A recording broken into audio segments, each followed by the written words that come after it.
கீழே போட்டாங்க.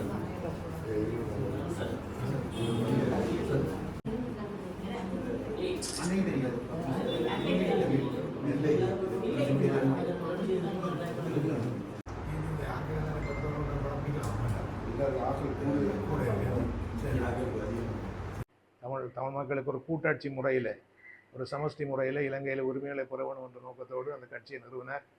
அவர் நிறுவன அடுத்த ஆண்டிலே அந்த கட்சி மிகவும் தமிழ் மக்கள் மத்தியிலே செல்வாக்கு பெற்ற கட்சியாக தொடர்ந்து இருந்து வருகிறது.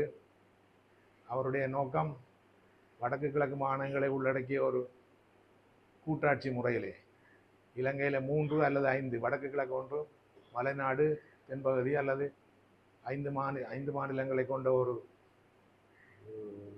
கூட்டாட்சி அரசை இலங்கையில் நிறுவுவதன் மூலம்தான் தமிழ் மக்களுடைய பிரச்சனைக்கு தீர்வு காணலாம் என்று நினைத்தார். அதற்காக அவர் பல முயற்சிகளை செய்தார். சத்தியாகிரகம், அறவழி போராட்டங்களை மேற்கொண்டார்.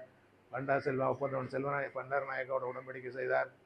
டட்லிசன் நாயக்கோட உடன்படிக்கை செய்தார். தமிழ் உரிமைகளை பெறுவதற்காக ஒன்றும் அவர் நிறைவு செய்யவில்லை. அவர் கடைசியிலே தமிழ் மக்களை கடவுள் காப்பாற்றும் என்று சொன்னதாக கூறுவார்கள். இரண்டாவது ஒரு நெருக்கடியான சூழ்நிலையில் இருந்தார். எனினும் அவர் கடைசி காலத்தில் ஒரு பார்க்கின்சன் நோயாலே பாதிக்கப்பட்டு பேசுவதற்கு நடமாடுவதற்கு சிக்கலான சூழலில் இருந்தார்.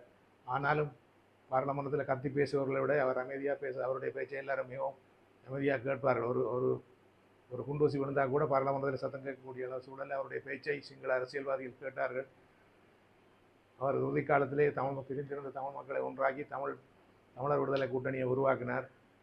1976 இறுதி ஏப்ரல் மாதத்திலே அவர் உலக வாழ்த்தை நீத்தார். அவருடைய அடியை ஒட்டி நாங்கள் தமிழ் மக்களுக்கு உரிமை வருவதற்கு எங்களுக்குள்ள உள்ள சின்ன சின்ன பிரச்சனைகளை, முரண்பாடுகளை களைந்து தமிழ் மக்களுடைய உரிமை பெற அவருடைய அடியொட்டி செயல்பட வேண்டும் என்று வேண்டி விடைபெறுவேன். நன்றி, வணக்கம்.